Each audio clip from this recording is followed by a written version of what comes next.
Bom dia, pessoal. Vamos dar continuidade ao nosso material, nosso assunto de finanças públicas, conhecimentos gerais, finanças públicas para o concurso nacional unificado. Hoje a gente vai estudar fundamentos das finanças públicas, tributação e orçamento público.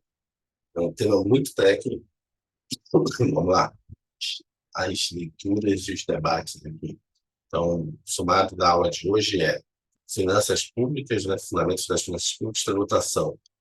E dentro da tributação está a carga tributária bruta, tributária líquida, características do sistema tributário ideal, princípios teóricos da tributação, princípio da naturalidade, princípio da equidade, capacidade contributiva, princípio do benefício, capacidade contributiva. Isso aqui caiu numa prova que eu fiz recentemente, prova discursiva. Orçamento público, definição de orçamento sob aspecto objetivo, eu mandei bem, que acabei que consegui acertar bastante pontos. Dicas para otimizar os estudos. Aqui, o orçamento público vai ver só esse itemzinho, porque na aula seguinte, né, vai ter bastante coisa sobre orçamento PPA, LDO e LOA. Especificamente, é o item 6.4 de finanças públicas. Vamos às leituras. Fundamentos das finanças públicas. Os fundamentos das finanças públicas são os princípios e conceitos que orientam a gestão das receitas, despesas e endividamento do setor público. O objetivo é garantir uma administração financeira eficiente e sustentável, promovendo equilíbrio entre as necessidades da sociedade e a capacidade de recursos do Estado. Ou seja, o conceito fundamental da finança pública é o quê? É a gestão, gerir receita e despesa, aquilo que entra e aquilo que sai. E o endividamento, aquilo que você acaba pegando emprestado para fazer o fechamento, né, desse gap aí. Sempre vai ter mais despesas do que receitas, em geral. Né? Você já tem empréstimos anteriores que você tem que pagar juros, que acaba que você arrecada, tem que pagar juros, e aí fica faltando umas receitas para você. E eu até brinquei ontem, como se você tivesse uma família no cheque especial o tempo todo. O governo é basicamente uma família no cheque especial, porque sempre tem juros para pagar. Aquilo que você arrecada, grande parte disso vai para pagar juros. E aí a outra parte vai para as despesas, que é efetivamente a execução das políticas públicas, mas você sempre está se endividando novamente com títulos públicos, empréstimos a organismos internacionais, e aí a gestão das finanças públicas é a receita, a despesa e o financiamento que você faz, o endividamento que você faz. Qual o objetivo? De garantir a administração financeira eficiente e sustentável, promovendo o equilíbrio entre as necessidades da sociedade, tem que ter um equilíbrio entre a necessidade da sociedade e a capacidade de recursos do governo. E como é que você faz esse equilíbrio? As necessidades da sociedade é com planejamento, é o Ministério do Planejamento, junto com a Secretaria de Orçamento Federal. Então, você planeja e diz o orçamento tem que ser esse. E a capacidade de recursos do Estado vem com o Ministério da Fazenda e a Secretaria do Tesouro Nacional, que é o dono, a gente brinca aqui internamente do governo, que é o dono da chave do cofre. É o Ministério da Fazenda, diz, tem ou não tem dinheiro.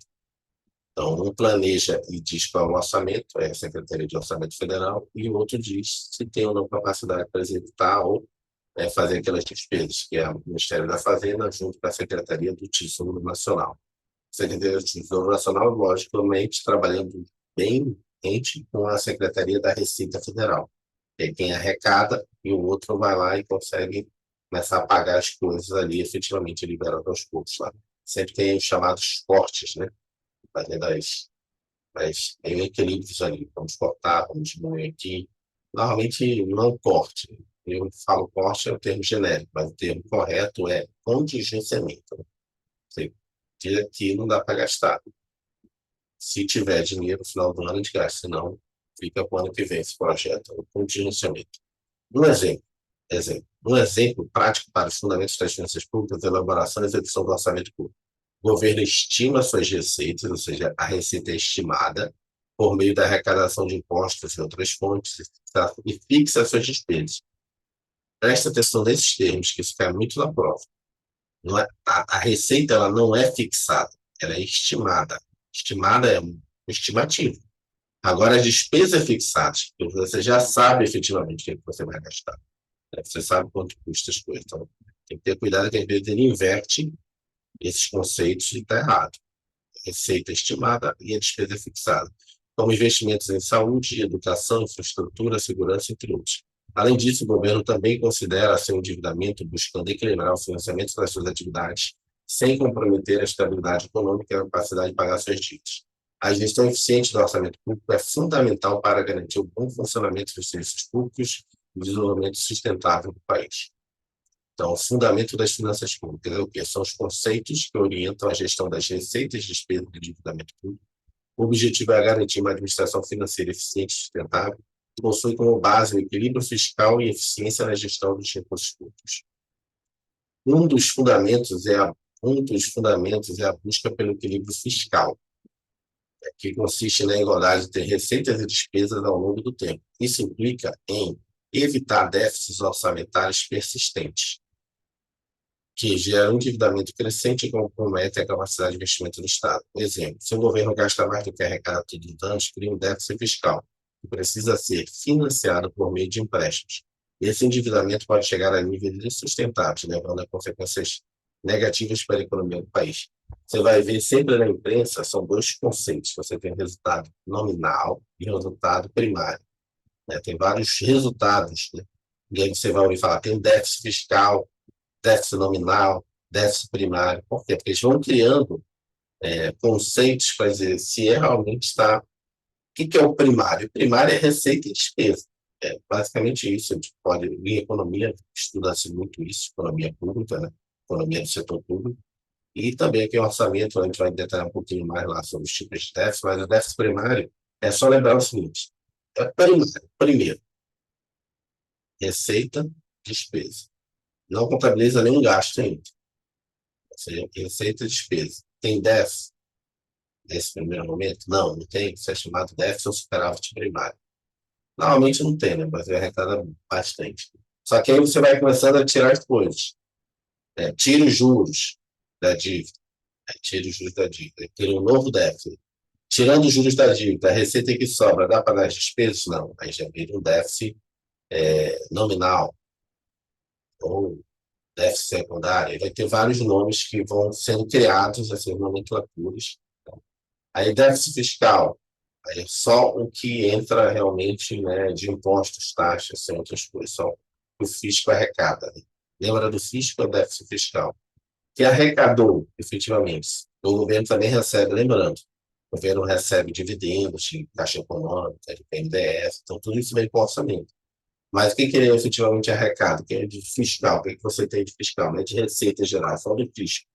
Custo de renda, ICMS, essas coisas. IPI. Aí você tem um déficit fiscal. Isso aqui ele está falando, o equilíbrio fiscal é fisco. Não lá.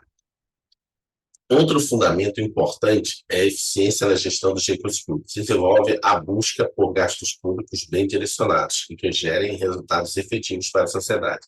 Se o governo realiza investimentos em infraestrutura, por exemplo, espera-se que esses recursos sejam aplicados de forma adequada e que tragam benefícios palpáveis, como geração de empregos e desenvolvimento econômico regional. Em resumo, os fundamentos das finanças públicas têm como base o equilíbrio fiscal e eficiência na gestão dos recursos públicos.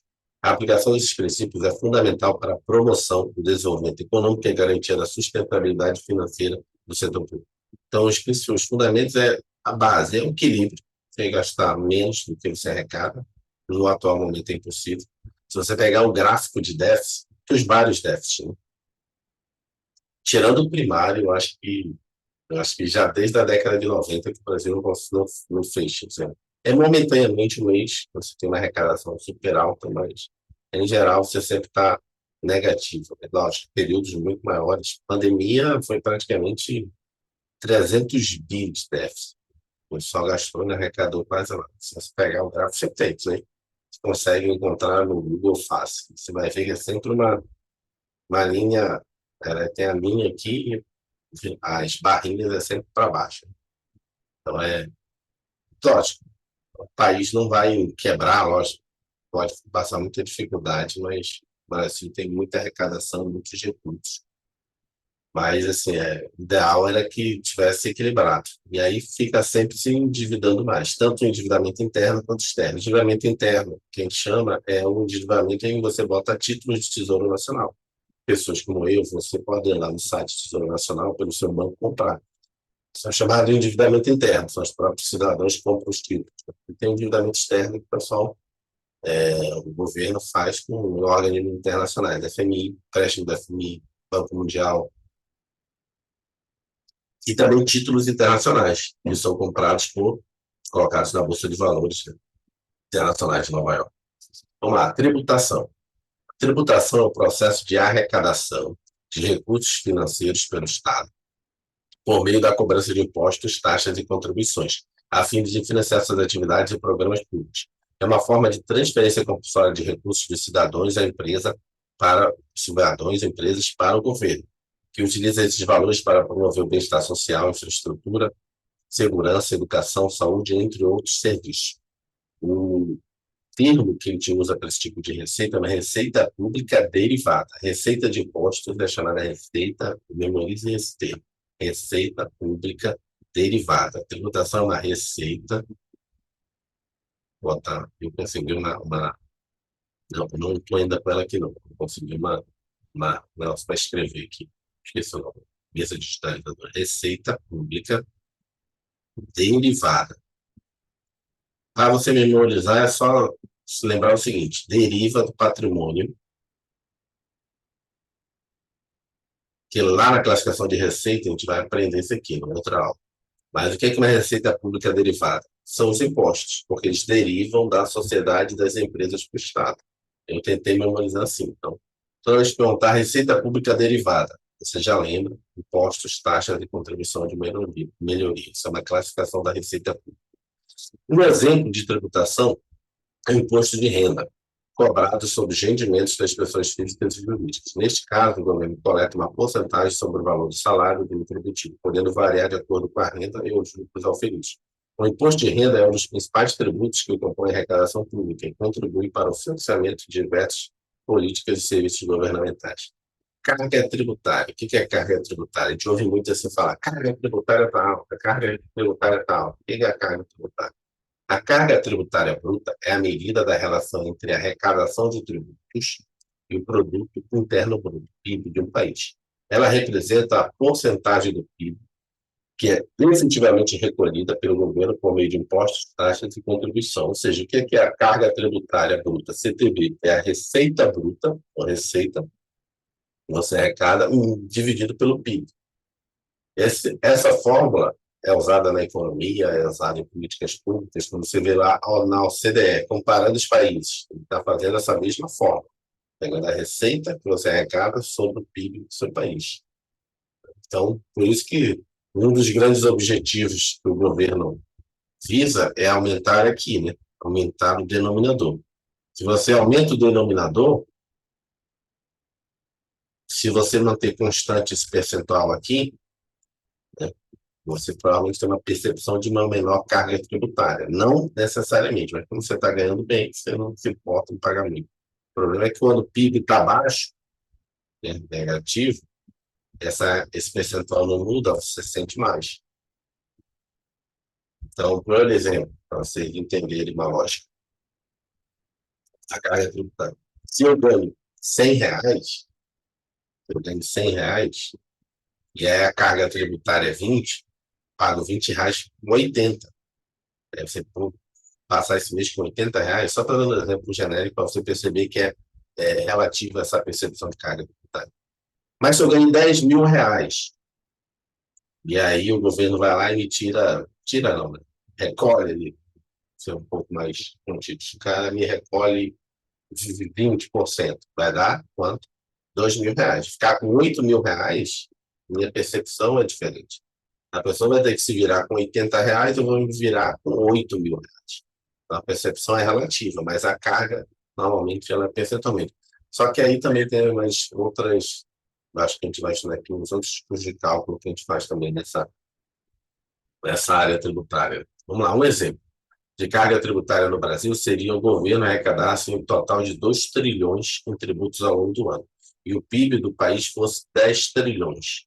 Nesse caso, a carga tributária bruta seria 20%, né? 2 trilhões dividido por 10 trilhões. Isso significa que, em média, 20% do valor produzido na economia é recolhido pelo governo na forma de tributos. Hoje, a nossa carga tributária está acima de 30%. Não sei calcular lá, olhar no grupo. Essa carga tributária é uma das maiores do país.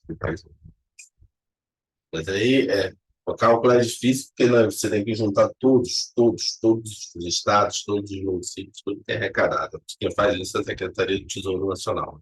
Tem um sistema de contabilidade pública que são obrigados todos os entes nacionais a informarem lá sua contabilidade, enviar seus balanços.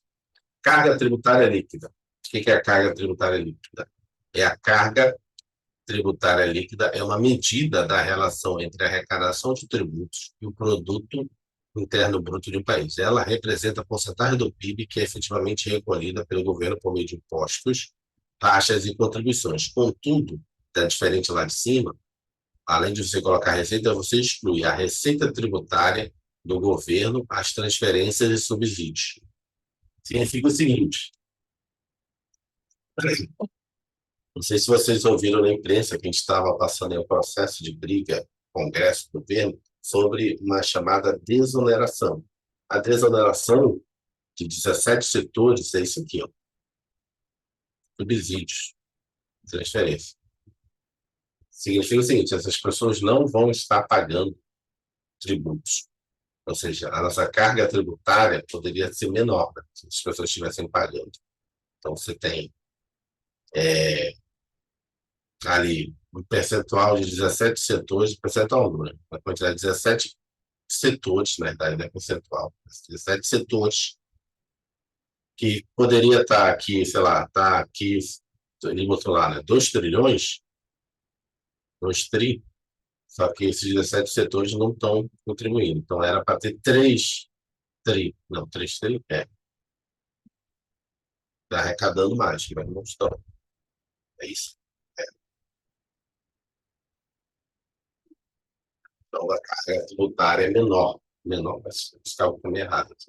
Eu confundi, não sei, é isso. Na verdade, setores deixam de pagar e são subsidiados, deixam de pagar. Esse cálculo é para estar invertido aqui. A receita tributária é menor, porque você vai diminuir, né? Vai fazer menos, entendeu? E a carga tributária líquida é menor. Não tem jeito de forma. Lembrando, gente, que esses formulazinhos aqui, lógico, o ideal você tem que memorizar, mas muitas vezes nas questões, eu não fiz ainda questões sobre esse assunto que a gente vai fazer juntos. Mas às vezes você saber o conceito já é a resposta da questão. Então, às vezes, só saber a fórmula, mesmo, não é, às vezes, não é a aplicação da fórmula, é você lembrar, ah, tá, menos isso e tal, ele está no gabarito da questão. Então, fiquei em dúvida aqui. Na verdade, sobrecarrega alguns setores, mas para mim, teve que ter aumentado a carga. Continuando. Atenção, para o cálculo da carga tributária líquida, será necessário deduzir da carga tributária bruta as transferências e subsídios. Nesse caso, usam-se dados de execução orçamentária da União e dos entes subnacionais, estados e municípios, RPPS, Regime Próprio de Previdência Social, RGPS, Regime Geral de Previdência Social, saques do FGTS fornecidos pela Caixa Econômica Federal e Fundo de Amparo ao Trabalhador, seguro-desemprego.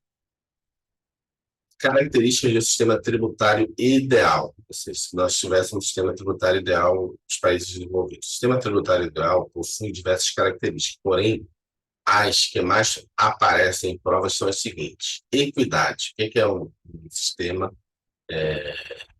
tributário equitativo? O sistema deve ser justo e equitativo, ou seja, as pessoas com maior capacidade econômica devem contribuir com uma parcela maior de impostos em comparação com as pessoas de menores rendimentos. Em outras palavras, cada cidadão deve pagar uma contribuição considerada justa. Progressividade. A progressividade do imposto se refere ao princípio de que a alíquota do imposto aumenta à medida que a renda do contribuinte também aumenta. Exemplo, o imposto sobre a renda apresenta alíquotas maiores para rendimentos maiores. Ou seja, progressividade é, conforme vai aumentando a renda, você vai aumentando aquele percentual sobre aquela renda, sobre aquela diferença. Neutralidade. O sistema deve ser neutro e não discriminatório, evitando benefícios ao tratamento preferencial de determinados setores ou indivíduos. Percebeu aqui que o nosso regime já não é neutro, né? Sempre tem algum lobby no Congresso Nacional para você retirar alguns setores que está tendo controle, porque está ocorrendo recentemente, né, a briga. Manda medida provisória, exclui as pessoas. Eles vão lá, fazem o lobby, colocam os setores. Aí sempre com a desculpa de, não, vai tirar os empregos, né? Então, você não quer também desemprego. Fica Não, e deixa de arrecadar sobre aquele setor. Neutralidade. O sistema deve ser neutro e não discriminatório, evitando benefícios e tratamento preferencial a determinados setores, empresas e indivíduos. De outro modo, o sistema tributário deve interferir minimamente na alocação de recursos na economia. Simplicidade. O sistema deve ser simples e fácil de compreensão. Agora que a gente está passando por isso, né? A reforma tributária vai ter menos tributos. Vai ter, só a União deve ter uns 13 tributos. Se você for pegar lá a quantidade de tributos que tem a União, você vai ver que é gigante. É isso. A reforma tributária, que vai começar a valer a partir de 2025, você vai ver que ao longo do tempo vão sendo excluídos os tributos. Lógico, vão ser incorporados financeiramente, mas você vai ter um tributo só, não vai ficar pagando IPI, PIS, COFINS, PIS não sei o quê, porque tem vários PIS, PIS cumulativo, PIS não cumulativo, e tudo isso vai acabar, vai criar um tributo só. Esse é o objetivo do nosso sistema tributário, cambiar para a simplicidade, tanto para os contribuintes quanto para a administração tributária. Isso reduzirá os custos de fiscalização pela autoridade tributária e facilitará o cumprimento das obrigações fiscais do contribuinte.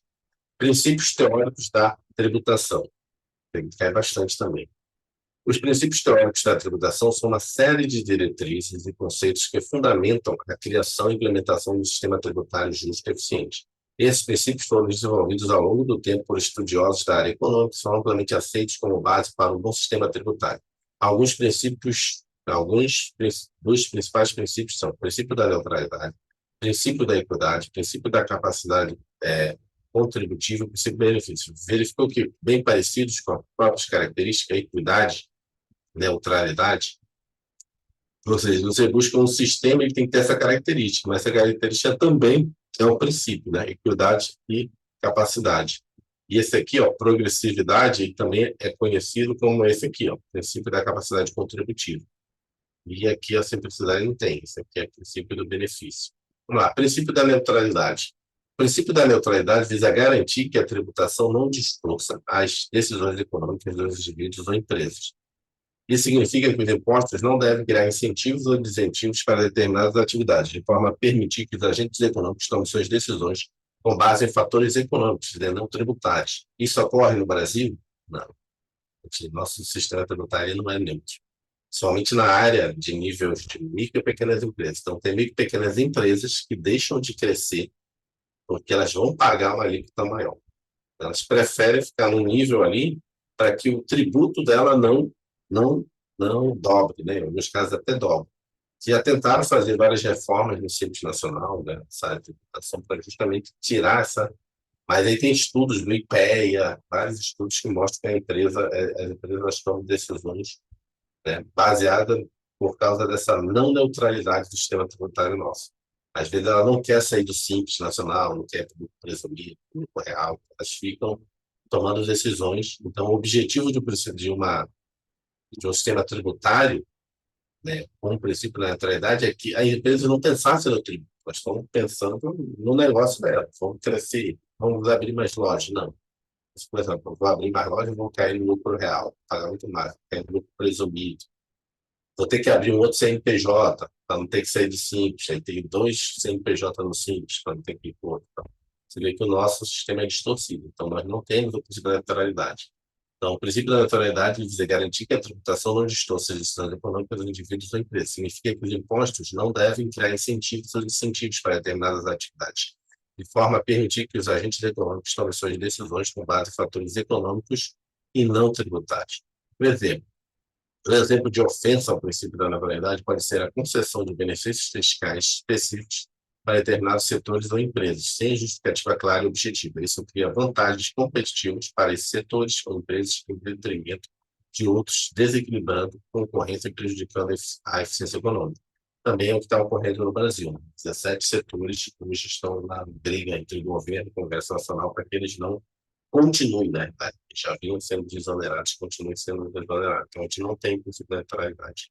Princípio da equidade. O princípio da equidade afirma que o sistema tributário e a alocação dos gastos públicos devem ser justos e igualitários. Existem mais dois princípios que decorrem do princípio da equidade. O princípio da capacidade contributiva e o princípio do benefício. O princípio da capacidade contributiva. O princípio da capacidade contributiva busca estabelecer a justa a justiça na arrecadação dos tributos, levando em consideração a capacidade de pagamento de cada contribuinte de acordo com as suas condições financeiras. Esse princípio é baseado na ideia de que que é mais justo que aqueles que possuem maior capacidade econômica contribuam com uma proporção maior dos seus rendimentos em relação aos contribuintes com menor capacidade. Um exemplo. Um exemplo de aplicação do princípio da capacidade contributiva é o imposto de renda progressivo.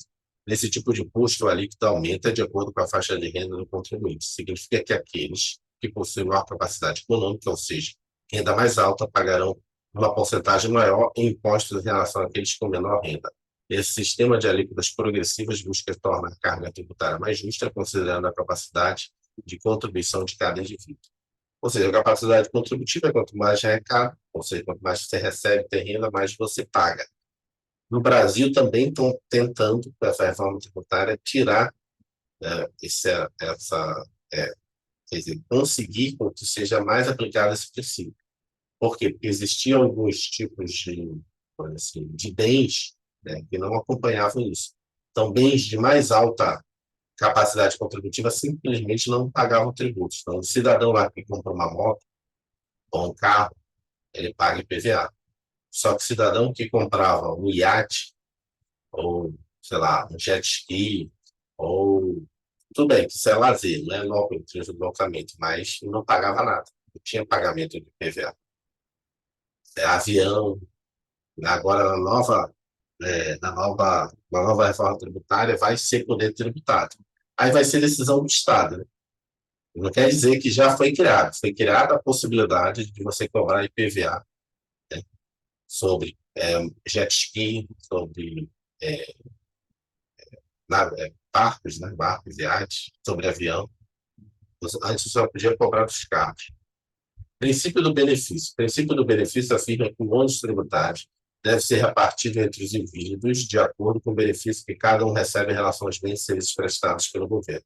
Em outras palavras, indivíduos ou grupos que se beneficiam diretamente de um determinado bem ou serviço provido pelo governo devem ser responsáveis por custear os gastos relacionados a esse benefício.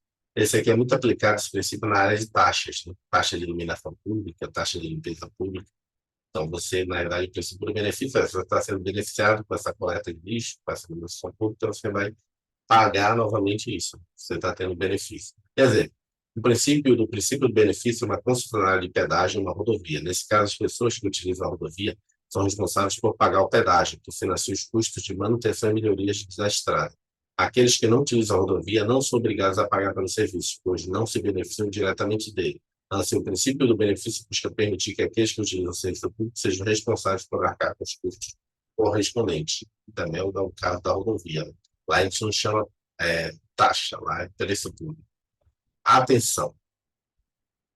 Como decorrência do princípio do benefício, os cidadãos de determinado estado tendem a morar e trabalhar em municípios que oferecem os melhores serviços públicos, associados com uma menor tributação.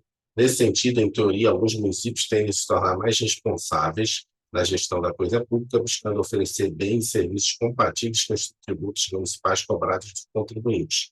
Em outras palavras, quando os municípios oferecem serviços de qualidade em relação à tributação, atrai mais cidadãos, e por isso e, por consequência, tem maior arrecadação fiscal para investir em melhorias públicas. Isso cria uma dinâmica em que os municípios são incentivados a administrar eficientemente os recursos públicos, por isso beneficia tanto os cidadãos contribuintes quanto o próprio município. É o famoso prefiro morar no interior de São Paulo do que no interior do estado X. Porque os municípios de São Paulo têm essa gestão pública, né, mais eficiente. Prefiro morar, sei lá, no interior. Não, estou dizendo genericamente, tem pessoas, né, que falam assim. Prefiro morar numa cidade, sei lá, no interior de Santa Catarina, no interior do Paraná.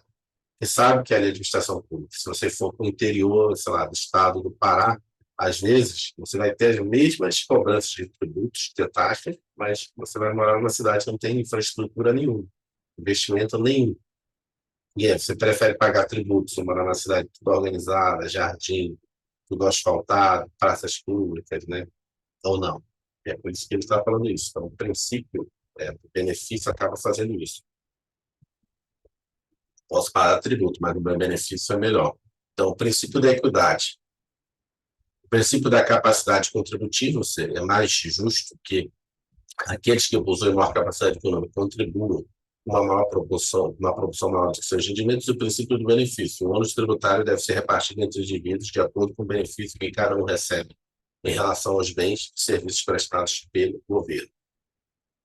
Orçamento público. Então, acabou os conceitos sobre tributação. Agora, para finalizar, ele vai ter aí umas 4 páginas sobre orçamento público. Isso aqui é só o genérico, né? Sobre tudo isso que a gente... Não é só isso, na verdade, a gente vai ver de orçamento público. Vai ter uma aula específica sobre orçamento público, que é um assunto também importante, porque dependendo da área que você... Eu já trabalhei na área orçamentária, dependendo da área que você entrar, orçamento público tem vários detalhezinhos bem interessantes para se trabalhar no dia a dia.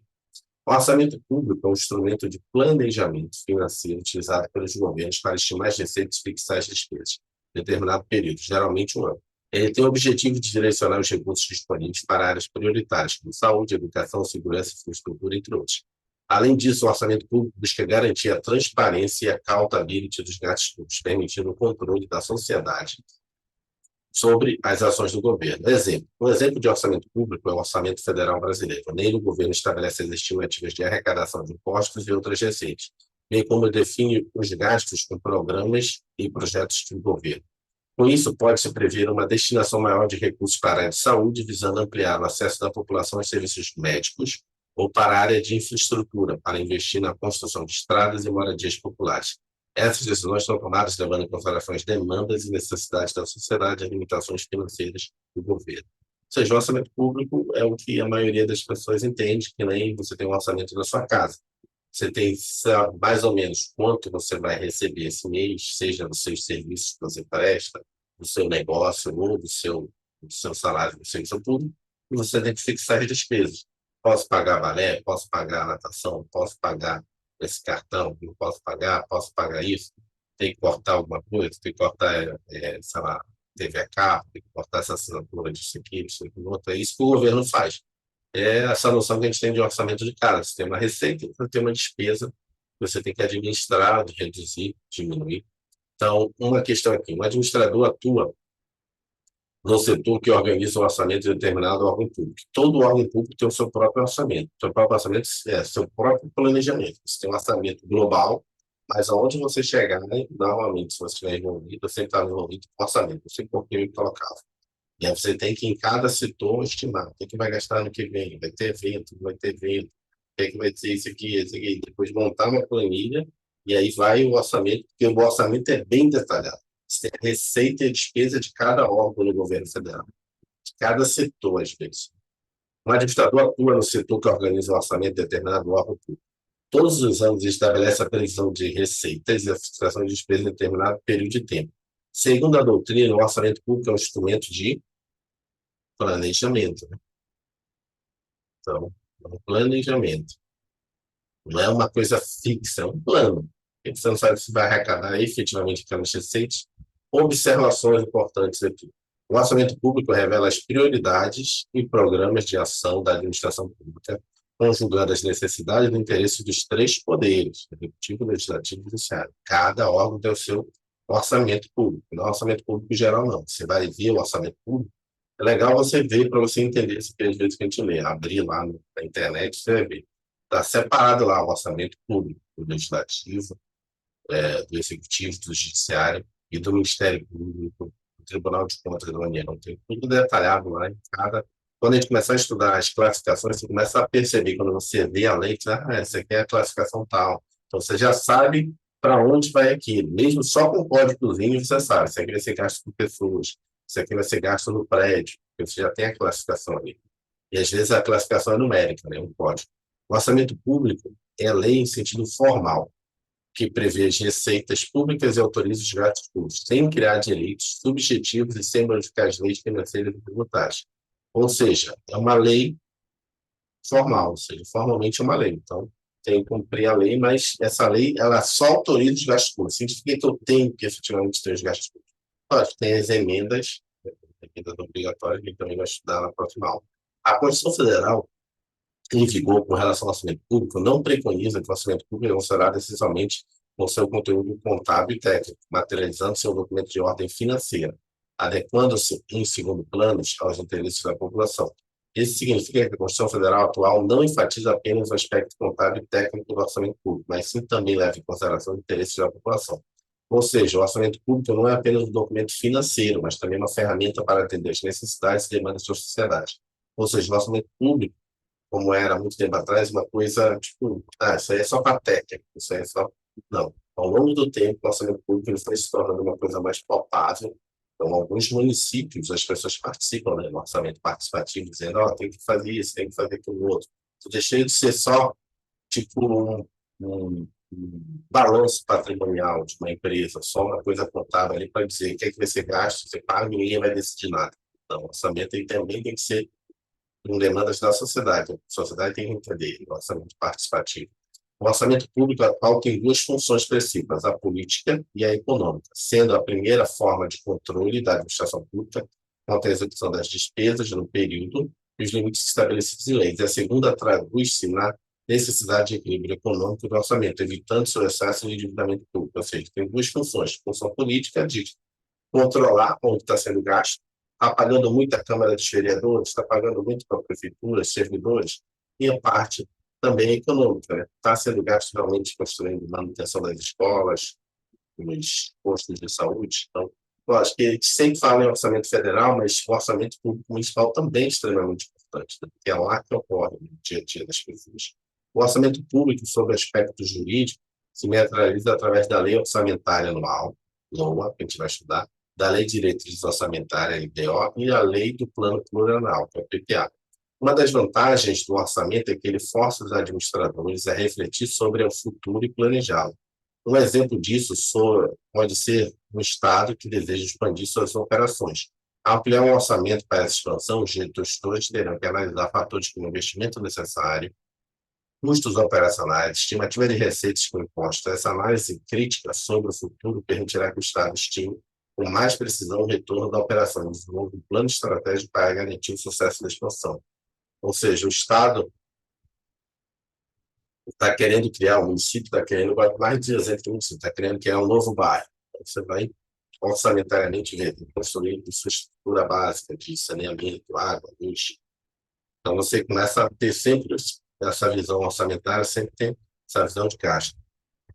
Definição de orçamento sobre aspecto objetivo. Sob o aspecto objetivo, define-se o orçamento como ramo das ciências das finanças que estuda a lei do orçamento e o conjunto de normas que se refere à sua preparação, sanção legislativa, execução e controle. Ou seja, o orçamento é uma área de estudo dentro da área das finanças públicas. Essa área se concentra na análise da lei do orçamento e no conjunto de normas relacionadas ao ciclo orçamentário, preparação, aprovação legislativa, execução e controle. Ou seja, preparar, que é a fase que a gente faz no Poder Executivo, né, no momento que a gente trabalha com isso, aprovar, que é a parte lá no Congresso Nacional, e volta para o Executivo, por isso que o nome é Executivo, que é executar o orçamento, e o controle, quem faz são os tribunais de contas, as partes de auditoria. Então, o ciclo orçamentário tem preparação, sanção legislativa, execução e controle. Preparação, sanção legislativa, execução e controle. Ciclo orçamentário, preparação. O que é a preparação? É o processo de elaboração do orçamento. Envolve a estimativa das receitas e a situação das despesas para um determinado período, levando em consideração as metas e objetivos financeiros. Sanção legislativa. Após a preparação, o orçamento deve ser aprovado pelo Poder Legislativo, através da votação e aprovação de uma lei orçamentária. Execução é a etapa em que o orçamento é colocado em prática, ou seja, as receitas são arrecadadas e as despesas são executadas, de acordo com o planejado. Controle. Durante a execução do orçamento é necessário acompanhar e controlar a sua efetividade e conformidade. Isso envolve monitorar as receitas e despesas, considerando-as como foi planejado e realizando os ajustes quando necessário. E aí você tem a área de controle, a auditoria interna de cada órgão. Você vai ter também a CGU, que é um controle interno e externo, ou seja, é fora, mas já está dentro do Poder Executivo, e depois o Tribunal de Contas da União, fazendo o controle orçamentário das execuções. Questão exemplo. Segundo Nilo Martins da Silva, o estudo do orçamento público pode ser considerado do ponto de vista objetivo ou subjetivo.